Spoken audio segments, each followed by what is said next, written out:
Hello دوستو، آج ہم سنیں گے ایک نئی کہانی جو ہمیں سکھائے گی صحیح اور غلط کا فرق۔ Welcome to learning stories world.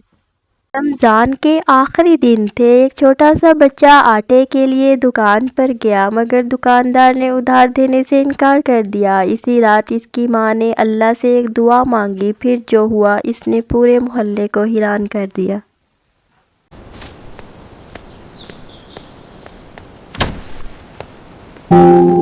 Uncle, امی نے تھوڑا سا آٹا اور چاول منگوائے ہیں۔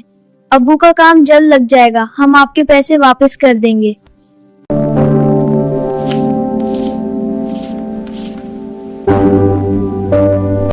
حمزہ بیٹا، تم لوگوں کا پہلے ہی کافی ادھار ہو چکا ہے، میں اب مزید ادھار نہیں دے سکتا۔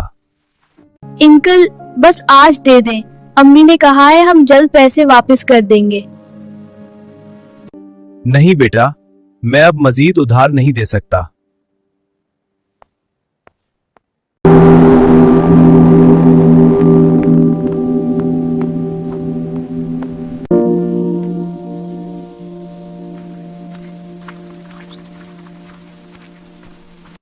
امی انکل نے ادھار دینے سے انکار کر دیا۔ یا اللہ، ہمیں کسی کے سامنے ہاتھ پھیلانے والا نہ بنانا، تو ہی ہمارا مالک ہے، تو ہی ہماری مدد فرما۔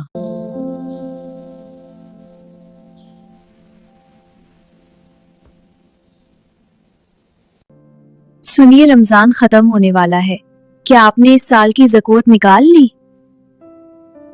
پتہ نہیں، لگتا ہے مال کم ہو جائے گا۔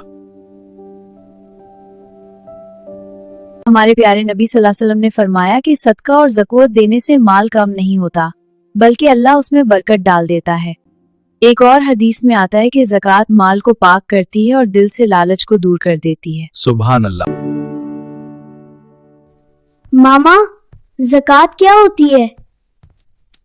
بیٹا، زکوٰۃ وہ حصہ ہے جو اللہ نے ہمارے مال میں غریبوں کے لیے رکھا ہے۔ یعنی جو لوگ ضرورت مند ہوں ہم انہیں دیتے ہیں؟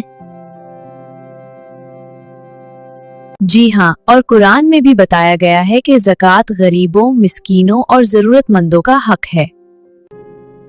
تو پھر اگر ہم زکوٰۃ دیں تو اللہ خوش ہوتا ہے؟ بالکل، اور اللہ ایسے لوگوں کے مال میں برکت دیتا ہے۔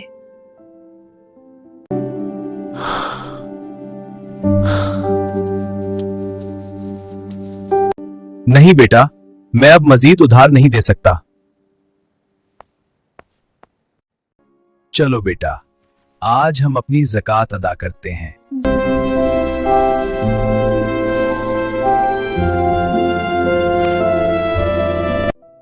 ابو، ہم یہ کس کو دیں گے؟ بیٹا، زکوٰۃ ایسے دی جاتی ہے کہ لینے والے کی عزت بھی قائم رہے۔ ہم یہ خاموشی سے دروازوں پر رکھ دیں گے۔ رات کی خاموشی میں وہ باپ بیٹا چند گھروں کے دروازوں پر تھیلے رکھ دیتے ہیں۔ ان گھروں میں ایک دروازہ حمزہ کا بھی ہوتا ہے۔